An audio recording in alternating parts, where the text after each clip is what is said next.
अस्सलाम वालेकुम, नमस्कार, सत श्री अकाल एंड गुड इवनिंग। मैं हूं आरज़ू काज़मी और जी हाँ, बात शुरू करेंगे टर्की, सऊदीया और पाकिस्तान से। और जो डिफेंस एग्रीमेंट किया उसके ऊपर हर तरफ से बातें की जा रही हैं। कहा जा रहा है कि भाई पाकिस्तान किस तरह से संभालेगा, जबकि अपनी ही कंट्री के अंदर जो है वो, चाहे वो बलूचिस्तान हो, चाहे केपी के हो या आज़ाद कश्मीर पीओके, वहां पर जो हंगामे हो रहे हैं वो तो कंट्रोल हो नहीं रहे। और फिर ऐसे में पाकिस्तान जो ये डिफेंस पैक्ट करता चला जा रहा है, सऊदीया से तो खैर पहले भी था, लेकिन अब उसमें टर्की भी शामिल हो गया है। यानी कि एक पे अटैक दूसरे पर अटैक समझा जाएगा। तो क्या सऊदीया या टर्की पे कोई अटैक होता है तो क्या पाकिस्तान जाकर उन्हें बचाएगा या उनके लिए लड़ेगा? बिल्कुल लड़ेगा जी। अगर हमें पैसा दिया गया और हमें फंड किया गया तो पाकिस्तान इससे पहले भी ये सब कुछ कर चुका है, तो इसलिए इसमें कोई हैरान होने की या परेशान होने की बात जो है वो रह नहीं जाती है। लेकिन साथ ही साथ जो है वो एक बार जो है वो टर्किश फॉरेन मिनिस्टर की तरफ से भी ये कहा गया है कि जी अभी मजीद 32 नेशंस को जो है इस ग्रुप में शामिल किया जाएगा। जी हाँ, यानी कि इस्लामिक नेशंस जो है वो मिलकर एक तरफ हो रही हैं। अब क्या ये ईरान के खिलाफ कोई ग्रुप बना रहे हैं या ईरान के खिलाफ खड़े हो रहे हैं? नहीं, मुझे नहीं लगता कि ये ईरान के अगेंस्ट खड़े हो रहे हैं, इसलिए कि इन्होंने इस तरह का एक इस्लामिक ग्रुप या इस्लामिक ब्लॉक बनाने की पहले भी कोशिश की गई थी जब इमरान खान की गवर्नमेंट थी। लेकिन बहरहाल हर तरफ इसके बारे में बातें की जा रही हैं और भारत से भी कई लोग वीडियोस बना रहे हैं और बात कर रहे हैं। और वो जाहिर है कि वो अपना भी एक पॉइंट ऑफ व्यू दे रहे हैं, जिसमें कि भारत भी जो है उसके बाद उसके लिए भी बात की जा रही है कि क्या भारत को भी कोई ऐसी तैयारी करनी चाहिए। जैसे कि पहले हम एक या दो वीडियोस देख लेते हैं और फिर बात करते हैं।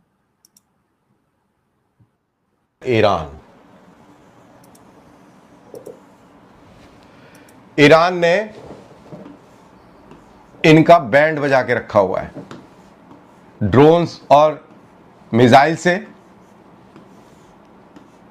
और इधर यमन ने भी हमले खूब करे हैं हूतियों के मदद से। तो सऊदी अरेबिया चारों तरफ से घिरा हुआ है, सऊदी अरेबिया डरा हुआ है और इस डर से निकलने के लिए पाकिस्तान की मदद चाहिए। पाकिस्तान के पास न्यूक्लियर हथियार हैं, उसकी फौज है। देखिए, give devil it's due. Pakistan के पास में फौज अच्छी है, वेल ट्रेंड है, वेल इक्विप्ड है। और ये उसके पास में एक खासियत है, वेल ऑर्गेनाइज्ड एक आर्मी है उनके पास में। तो उसका फायदा सऊदी अरेबिया उठाना चाहता है। टर्की अपना ऑटोमन एम्पायर वाले सपने लिए हुए हैं। जी हाँ, ये है कर्नल दानवीर सिंह और वो ये बात कर रहे हैं कि पाकिस्तान के पास ट्रेंड आर्मी है और कह लीजिए प्रोफेशनल आर्मी है। ये सब कुछ कह रहे हैं, लेकिन फिर भी एज अ पाकिस्तानी मैं नहीं समझती कि पाकिस्तान को किसी दूसरे की लड़ाई में जाना चाहिए। चाहे वो सऊदी अरेबिया हो, चाहे वो अमेरिका हो, चाहे वो कोई भी कंट्री हो, वो अपने मामलात को खुद ही संभालें।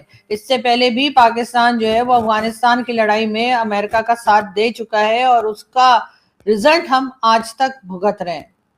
याद रहे कि ये टर्की हुआ करता था किसी जमाने में, सीरिया, इराक और जी, तो बिल्कुल कर्नल साहब जो है वो एक तरीके से मैप भी दिखा रहे हैं और बताने की भी कोशिश कर रहे हैं कि पाकिस्तान जो है वो किस तरह से इन बातों में या इन चीजों में इन्वॉल्व हो गया है। और अब होगा यही कि सऊदी अरेबिया जो है वो कुछ डॉलर्स जो है वो ऑफर करेगा और वो डॉलर्स लेने के बाद जो है पाकिस्तान को जाकर सऊदीया के लिए लड़ना होगा। अब क्या ये हूतीस से लड़ेंगे, क्या ये ईरान से लड़ेंगे, ये किससे लड़ेंगे, इस बारे में जो है वो मुसलसल लोग बात कर रहे हैं। लेकिन फिर भी एज अ पाकिस्तानी मैं बिल्कुल नहीं चाहूंगी कि पाकिस्तान किसी भी दूसरे की लड़ाई में जाए और अपना नुकसान करे। पहले ही हम काफी नुकसान कर चुके हैं, लेकिन खैर लोग यहाँ पर जो है वो ये समझ रहे हैं कि जी हम तो बड़ा कोई इस्लामिक ब्लॉक बना रहे हैं। तो इस्लामिक ब्लॉक तो जी ओआईसी भी बना था, तो ओआईसी बना के क्या कर लिया आपने? क्या ओआईसी की कंट्रीज ने कोई मदद की? और अगर पाकिस्तान पे अटैक होता है, जो कि अक्सर हमें अफगानिस्तान और भारत की तरफ से इस किस्म की सिचुएशन फेस करनी पड़ती है, तो क्या सऊदी अरब आएगा? सऊदी अरब अपनी फौज भेजेगा? सऊदी अरब अपने लोगों को भेजेगा? क्या टर्की भेजेगा? इनमें से कोई नहीं, कोई भी पाकिस्तान की मदद के लिए नहीं आएगा। यानी कि पाकिस्तान पर अटैक सिर्फ पाकिस्तान पर ही अटैक समझा जाएगा। ऐसा नहीं है कि सऊदीया पे अटैक, पाकिस्तान पे अटैक और टर्की पे अटैक, पाकिस्तान पे अटैक। तो भाई अगर सऊदीया पे अटैक होता है, जो कि कर्नल दानवीर भी दिखा रहे थे अपने स्क्रीन पे, वो बता रहे थे कि कहाँ कहाँ से अटैक हो रहे हैं। तो क्या टर्की पहुंचा, क्या टर्की ने कुछ किया? कुछ नहीं।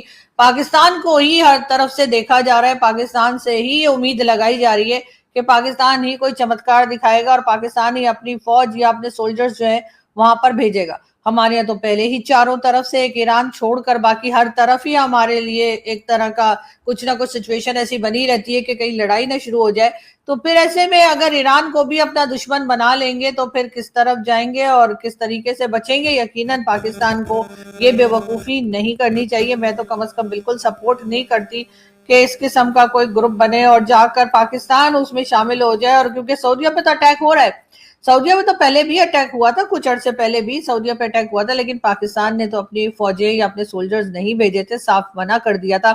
तो फिर इस तरह की बात और इस तरह के ग्रुप का फायदा या मतलब क्या है? और इसी तरीके से पाकिस्तान पे मुसलसल अफगानिस्तान साइड से अटैक्स हो रहे हैं, लेकिन क्या ये जो टीटीपी अटैक कर रही है, क्या ये बाकी कंट्रीज पे भी समझा जा रहा है या सिर्फ पाकिस्तान पे ही समझा जा रहा है? जो अफगानिस्तान उठकर कई बार पाकिस्तान के अगेंस्ट स्टेटमेंट दी जाती है अफगानिस्तान की तरफ से, तो क्या वो स्टेटमेंट इन तीनों कंट्रीज पे समझी जाएगी या सिर्फ पाकिस्तान पे समझी जाएगी? यहाँ पे थोड़ी सी जो बात है उसमें थोड़ी गड़बड़ दिखाई देती है, जो यकीनन जिसकी तरफ पाकिस्तान को देखना चाहिए। अपना नुकसान तो खैर हम करते चले आ रहे हैं बड़े अरसे से और आगे भी सुधरने के कोई चांस दिखाई नहीं दे रहे, लेकिन फिर भी हो सकता है कि कुछ अकल आ जाए, इसलिए कि और मजीद कितनी मार खाएंगे? पैसा हमारे पास नहीं है, इकोनॉमी पे कभी किसी गवर्नमेंट ने काम नहीं किया, चाहे वो मिलिट्री गवर्नमेंट आई हो चाहे सिविलियन गवर्नमेंट आई हो, और इसी वजह से ये हर उल्टा सीधा काम करने के लिए और हर जगह अपने आप को फंसाने के लिए चले जाते हैं। इसलिए कि जो लोग ये एग्रीमेंट करते हैं, जो लोग ये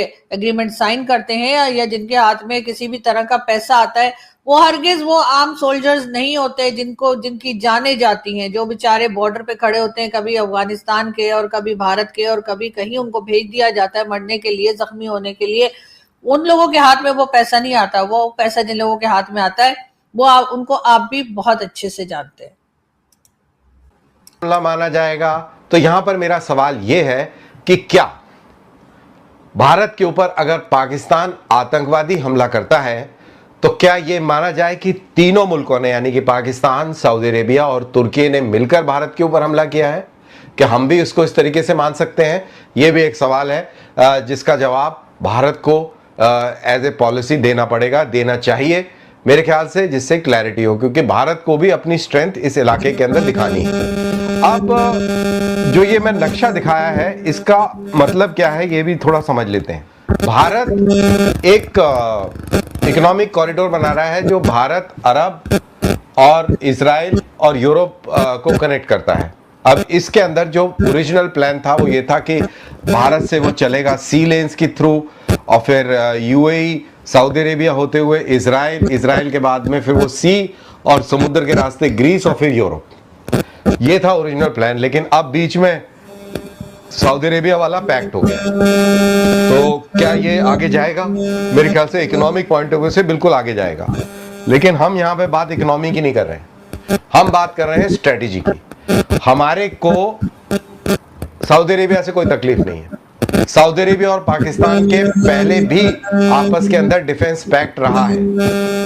आपको याद होगा राहिल शरीफ वहां की एक कंबाइंड फोर्सेस के कमांडर भी रहे हैं, अभी पता नहीं है कि नहीं है।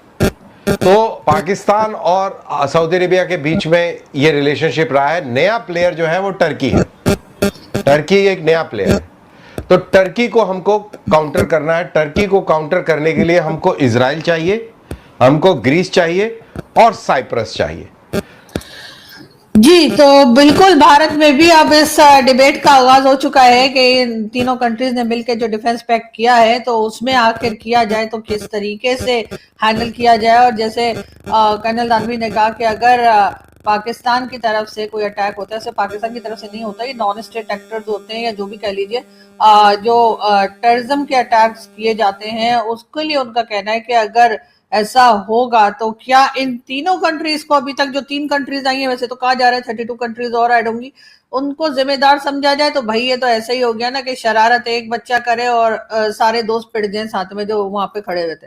लेकिन खैर पाकिस्तान ने कई बार ये कहा है कि जी ये नॉन स्टेट एक्टर्स हैं, ये है वो है, लेकिन खैर जाहिर है ऐसा कह देने से हम अपना पल्ला नहीं झाड़ सकते और हमें यानी कि पाकिस्तान को बहुत स्ट्रिक्टली इस तरह की एक्टिविटीज करने वालों के ऊपर क्रैकडाउन करना होगा, उनको अरेस्ट करना होगा, उनको सजाएं देनी होंगी, तभी जाकर हम अपने चारों तरफ जो भी बॉर्डर है हमारे साथ, हम उस पे जो है अपने रिलेशंस बेहतर कर सकेंगे। इस वक्त भी पाकिस्तान का बॉर्डर जो है वो ट्रेड के लिए भारत के साथ भी बंद है। वो और बात है कि जब भी ये बात की जाती है लोग कहते हैं जी भारत ने तो नहीं किया था, इमरान खान ने किया था। इमरान खान ने नहीं किया था, मिलिट्री एस्टेब्लिशमेंट ने किया था उस वक्त की, इसलिए कि इमरान खान की तो इतनी पोजीशन नहीं थी या इतनी औकात नहीं थी कि वो कोई फैसले कर पाते, या कोई भी प्राइम मिनिस्टर जो पाकिस्तान का आता है वो इतना पावरफुल नहीं होता कि वो किसी किस्म का भी कोई डिसीजन ले सके। उसको जो कुछ मिलिट्री एस्टेब्लिशमेंट की तरफ से कहा जाता है वो बेचारा जाके अनाउंस कर देता है और उसके बाद अगर वो चीज उल्टी पड़ जाए तो जितने जूते चप्पल पड़ते हैं वो प्राइम मिनिस्टर को पड़ते हैं। लेकिन बात सारी फिर वही आ जाती है कि हमारी ट्रेड क्योंकि बंद हो चुकी है और भारत अब दोबारा ट्रेड ओपन करने के लिए तैयार नहीं है। वो कहते हैं भाई बंद तो आपने की थी और फिर आप पहले टेररिज्म को कंट्रोल करें, ये करें वो करें। तो इस वजह से पाकिस्तान में जो आम पब्लिक है वो सफर करती है, इसलिए कि कई चीजें जो भारत की तरफ से आया करती थी या ट्रेड जो हुआ करती थी उसकी वजह से चीजें सस्ती थी, वो चीजें अब कई ज्यादा महंगी हो गई हैं। और उसके बाद भी हमें अक्ल नहीं आई कि हमने एक बॉर्डर ऑलरेडी बंद करवा दिया है या कर दिया है, जो भी है उधर हमारा लड़ाई झगड़ा चल रहा है, लेकिन उसके बाद हमारी लड़ाई जो है या हमारी टेंशन जो है वो अफगानिस्तान से भी हमने अपनी एक शुरू कर दी। और हुआ ये कि अफगानिस्तान ने भी अपना बॉर्डर बंद कर दिया और अब अफगानिस्तान की तरफ से भी जो सामान आया करता था, चाहे वो फ्रूट्स हो, चाहे वो ड्राई फ्रूट्स हो, चाहे वेजिटेबल्स हो या कुछ भी, ना वहां जा पा रहा है ना वहां से आ पा रहा है। हमारा ख्याल था कि ऐसा होने से अफगानिस्तान के तो जी बिल्कुल ही आज के तोते कबूतर चिड़िया सब उड़ जाएंगे और वो बड़े परेशान हो जाएंगे कि भाई पाकिस्तान की तरफ से उन्होंने अगर बॉर्डर बंद कर दिया है तो उनका नुकसान होगा। लेकिन ऐसा कुछ हुआ नहीं, उन्होंने उठा के अपनी चीजें भारत को सेल कर दी या भारत की साइड से या दूसरी तरफ जो कंट्रीज है वहां पर भेजनी शुरू कर दी। असल प्रॉब्लम पाकिस्तान में ही आया। इस वक्त भी अगर आप मार्केट में जाएं और आपको पता लगे कि जी टमाटर जो है वो आपको 600 रुपए किलो मिल रहा है या 500 रुपए किलो मिल रहा है, तो यकीनन एक आम आदमी जो 9 to 5 जॉब करता है या एक मजदूर या डेली वेजेस वाले जो या और दूसरे लोग जो है उनके लिए वो टमाटर लेना जो है वो बहुत ही मुश्किल काम हो जाता है। वो सब्जी लेना या अपना घर चलाना जो है वो बहुत ही मुश्किल हो जाता है। ऐसे में पाकिस्तान अपने आप को अगर एक जगह और इंगेज कर लेगा कि जी अगर सऊदी अरब के साथ हमने डिफेंस पैक्ट कर लिया है या हमने टर्की और सऊदीया के साथ डिफेंस पैक्ट कर लिया है, तो यकीनन इसमें कहीं ना कहीं अमेरिका शामिल होगा और अमेरिका की मंजूरी के बगैर या अमेरिका की इजाजत के बगैर ये सब कुछ होना पॉसिबल नहीं है। अमेरिका इस वक्त सऊदी अरब को अपने साथ रखना चाहता है। इस वक्त अमेरिका की कोशिश है कि MBS जो है उनको राजी रखा जाए और जाहिर है कि MBS भी चाहते हैं कि अमेरिका को राजी रखा जाए। दोनों के एक दूसरे के साथ बेनिफिट जुड़े हुए हैं और जाहिर है कि दोनों पैसे वाली कंट्रीज हैं और एक दूसरे के साथ काम करें। ऐसे में हम बीच में जिसके पास ना पैसा है ना कुछ है, हम क्या देते हैं, हम क्या बनाते हैं? कुछ नहीं बनाते। हमारे पास ऐसी कोई चीज नहीं है जो दुनिया में किसी को चाहिए हो सिवाय इसके कि आप जगह जगह अपनी फोर्सेस को भेज देते हैं लड़ने के लिए। कभी आप अभी की बात नहीं है, आप ज़ियाउल हक के जमाने से जो जॉर्डन में भेजा गया था और बाद में भी ये अफगानिस्तान वॉर में और कभी कहीं हमारे सोल्जर्स को जो भेजा जाता है वो सिलसिला ही पाकिस्तान का चल रहा है। और जो कह लीजिए जो इनकम है या जो पैसा आता है वो इसी तरह के कामों को करके आ रहा है। हमारे पास कोई और तरीका हमने नहीं निकाला कि जिससे बाकी सारी दुनिया करती है कि फैक्ट्रीज ओपन हो और यहाँ पे लोग काम करें या फिर यहाँ पर कुछ ना कुछ ऐसा बनता हो जिसकी दुनिया को जरूरत हो। वो पाकिस्तान ने नहीं किया। फैक्ट्रीज जो है वो बंद होती चली जा रही हैं। जितने भी चाहे फैसलाबाद हो चाहे दूसरे एरियाज हो, वहां पर जो पहले टेक्सटाइल मिल्स थी और कई दूसरी फैक्ट्रीज वो पाकिस्तान में ऑलमोस्ट बंद होती चली गई हैं। और ऐसे में पाकिस्तान जो है उसके पास कोई दूसरा रास्ता नहीं है। दूसरा रास्ता हो सकता है लेकिन हम उसको निकालना नहीं चाहते। हम दूसरे रास्ते की तरफ जाना ही नहीं चाहते कि जहां से ये कहा जाए कि जी हमारे यहाँ भी टेक्सटाइल के सामान है वो मिलता है या कोई और चीज ऐसी है जो पाकिस्तान जो है वो बनाता है और सारी दुनिया जो है पाकिस्तान से उसके लिए रिक्वेस्ट करती है या पाकिस्तान से लेती है। ऐसा कुछ होता हुआ दिखाई नहीं दे रहा। पाकिस्तान सिर्फ और सिर्फ यही बताते जा रहे हैं कि जी हमारी फौज जो है ना वो बड़ी जी जबरदस्त है। हमारी फौज जो है उसको सारी दुनिया मांग रही है। मतलब आप फिर वही बात आ जाती है कि क्या आप अपने सोल्जर्स को बेच रहे हैं, आप पैसों के लिए अपने सोल्जर्स को, जैसे मैंने पहले भी कहा था कि भाड़े के टट्टू की तरह आप जो है वो उनको इधर उधर दे रहे हैं। मतलब अजीब हालत कर रखी है। और उसके बाद कहते हैं कि जी कोई और कंट्री दुनिया में ऐसी नहीं है जो किसी दूसरे के लिए जाके लड़ रही हो। तो भाई आप भी क्यों लड़ रहे हैं? सारी दुनिया के पास तो अकल है। आप क्या, आपकी अकल क्या घास चढ़ने गई है कि आप हर जगह जाके डिफेंस पैक्ट करके बैठ जाते हैं, और उसके बाद अगर पाकिस्तान पर अटैक होता है, चाहे वो ऑपरेशन सिंदूर हो, चाहे उससे पहले के अटैक्स हो, चाहे अफगानिस्तान की तरफ से अटैक हो, हमें बचाने तो कोई नहीं आया। हाँ, स्टेटमेंट दे देते हैं कि जी गलत हो गया, नहीं होना चाहिए, ये है वो। तो स्टेटमेंट का तो कोई फायदा है नहीं, पाकिस्तान को कोई भी फायदा इस स्टेटमेंट से नहीं होता है। हम कभी कभी कह देते हैं जी चाइना ने हमें वेपन्स दे दिए हैं, चाइना ने हमें मिसाइल्स दे दिए हैं, तो और साथ ही साथ ये भी कह दिया जाता है कि जी उन्होंने नए मिसाइल्स बनाए थे वो पाकिस्तान को दे देते हैं कि जी आपका झगड़ा होता रहता है तो आप इनको जरा ट्राई कर लें कि चल भी रहे हैं कि नहीं चल रहा है। लेकिन बहरहाल इस वक्त भी पाकिस्तान ने अपने आप को एक नई मुसीबत में फंसा लिया है, और बार बार बड़ा प्राउडली बताया जा रहा है कि जी हमने तो डिफेंस पैक्ट साइन कर लिया है, और अब जी खाने काबा की जो हिफाजत है वो हम करेंगे, और हम वहां के मुहाफिज बन गए। आप खाने काबा के मुहाफिज नहीं बने। आप वहां पे जो अमेरिकन बेसिस हैं सऊदी अरेबिया में, जहां पे उन्होंने अपने जो है वो फाइटर जेट रखे हैं, या कोई और वहां पे जो अपनी बेस बनाई है अमेरिका ने, आप असल में वहां के चौकीदार बने। आप असल में वहां पर खड़े हैं, और वहां पे आप देख रहे हैं कि कहीं ईरान या कोई अटैक ना कर दे। आपको हरगिज वहां पे कुछ खाने काबा का या किसी जगह का, किसी रिलीजियस प्लेस के लिए आपको नहीं रखा गया। ये और बात है कि आप तो खैर साइन करने के लिए गए थे, डिफेंस पैक्ट साइन करने गए थे, और वो भी मेरे जैसे लोगों के टैक्स के पैसे से। तो आपने उम्रा भी कर लिया फ्री फंड का कि चलो पहुंच ही गए तो एक उम्रा भी कर लेते हैं।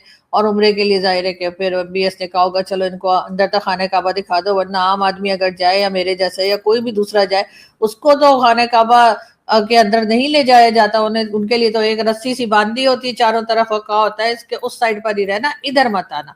उधर आए तो उसके बाद जो है वो हबीबी हैया हैया एक कान के नीचे देते हैं भैया।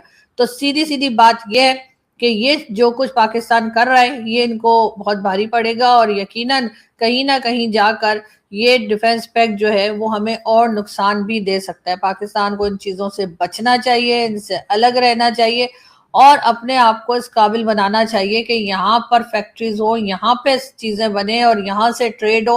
अफगानिस्तान के साथ भी रिलेशंस ठीक हो, भारत के साथ भी रिलेशंस ठीक हो, बजाय इसके कि हम दोनों तरफ के लोगों को जो है वो कभी टेररिस्ट बताते हैं, तो कभी अपना दुश्मन बताते हैं, तो कभी क्या करते हैं। चारों तरफ हमने जो है वो यही माहौल क्रिएट करके रखा हुआ है, और उसके बाद हम ये समझते पाकिस्तान में इस वक्त कुछ भी नहीं आ रहा। ना तो किसी किस्म की कोई इन्वेस्टमेंट आ रही है, ना किसी किस्म का कोई टूरिस्ट आ रहा है, ना कोई मल्टीनेशनल कंपनीज आ रही हैं पाकिस्तान में। सिर्फ और सिर्फ यही सिलसिला चल रहा है कि कभी फौज जाकर कहीं पे डिफेंस एग्रीमेंट कर लें, कभी कहीं डिफेंस एग्रीमेंट कर लें, कभी ट्रम्प को वाह वाह कर दें, कभी शी जिनपिंग की वाहवाही कर दें। वैसे तो अब शी जिनपिंग भी नाराज ही लग रहे हैं, और लग यही रहा है कि सीपीसी के जो प्रोजेक्ट्स हैं वो जाहिर है कि एक तरह से बंद पड़े हैं, और उनको करने के लिए कोई तैयार नहीं है, ना ही वो कंप्लीट हो पा रहे, बल्कि शपथ दे दी। और कई दूसरे लोग जो हैं उन्होंने तो ये तक कहा है कि जब तक ये प्रोजेक्ट्स चलते रहे सीपीसी के, तब तक पाकिस्तान का कुछ भला नहीं हो सकता, पाकिस्तान का सिर्फ नुकसान है। अब ऐसे में क्या चाइना को कोई बता पाएगा कि जी आप ये जो सीपीसी के प्रोजेक्ट्स हैं ये नुकसान कर रहे हैं और हम आगे करने को तैयार नहीं है? यकीनन ये चाइना को बताना जो है वो बहुत ही एक मुश्किल काम होगा। किस तरह हो सकती है, मैं आपको पता है क्या जवाब दूंगा, आप शॉक हो जाएंगे जी। आप चीन से तिजारती ताल्लुकात बंद कर दें। ये बात ठीक है आपकी, नहीं मैं बिल्कुल शौक नहीं होऊंगा। जितना नुकसान चाइना ने पाकिस्तान की इकोनॉमी को पहुंचाया है इतना अमेरिका ने नहीं पहुंचाया। मैं अगर पाकिस्तान में अगर कोई आदमी पहले दिन से सीपेक के खिलाफ है वो शब्बर दे दे, और मैंने 25 साल पहले कहा था ये बकवास ड्रामा है, इसमें कुछ नहीं होने वाला। $2 अरब की हमारी एक्सपोर्ट है। वो मुझे कहता था इमरान खान रशिया कई, मैंने कहा रशिया कई में एक प्लांट आ जाए मैं नाम बदल दूंगा आपका, ग्वादर चल के दिखा दे मुझे क्या हुआ 25 साल। गेम चेंजर है, गेम चेंजर है, गेम चेंजर है, लोगों को बेवकूफ बना के आपने प्लांट लगवा दिए, बिजली के तबाही कर दी मुल्क के अंदर। चाइना का फ्री ट्रेड एग्रीमेंट आप बंद कर दें, आज पाकिस्तान की इंडस्ट्री चल जाएगी। जी, तो अब हालात यहां तक आ चुके हैं कि पाकिस्तान में भी लोग बैठकर ये कह रहे हैं कि चाइना ने पाकिस्तान की इकोनॉमी का बेड़ा गर्क कर दिया। हालांकि हुआ ये कि हमने भी चाइना की इकोनॉमी को जो है ना बिल्कुल एक खुड्डे लाइन लगा दिया, एकदम बेड़ा गर्क कर दिया है। लेकिन बहरहाल अब सीपीसी के खिलाफ बात शुरू हो गई है और ये कहा जा रहा है कि सीपीसी को बंद हो जाना चाहिए, सीपीसी चलने वाला प्रोजेक्ट नहीं है। और ये बात शब्बर जैदी साहब बहुत अरसे से कह रहे हैं, लेकिन ये बात तो हम भी बहुत अरसे से कह रहे हैं कि जी ये जो है ये प्रोजेक्ट चलने वाला नहीं है, इसका पाकिस्तान को कोई फायदा नहीं होगा और शायद चाइना को भी, बल्कि बिल्कुल चाइना को भी कोई फायदा नहीं होगा। बहरहाल यहाँ से मैं चलती हूँ, आप लोगों से मुलाकात होगी नेक्स्ट वीडियो में। अपना बहुत सारा ख्याल रखिएगा। कर्नल दानवीर की आज की वीडियो बहुत अच्छी है जो उन्होंने बनाई है, उसके ऊपर पाकिस्तान, टर्की और सऊदीया के जो डिफेंस पैक्ट पे, उनके चैनल पे जाकर आप वो पूरी वीडियो देख सकते हैं। और बहुत जल्द आप लोगों से फिर मुलाकात होगी। Thank you.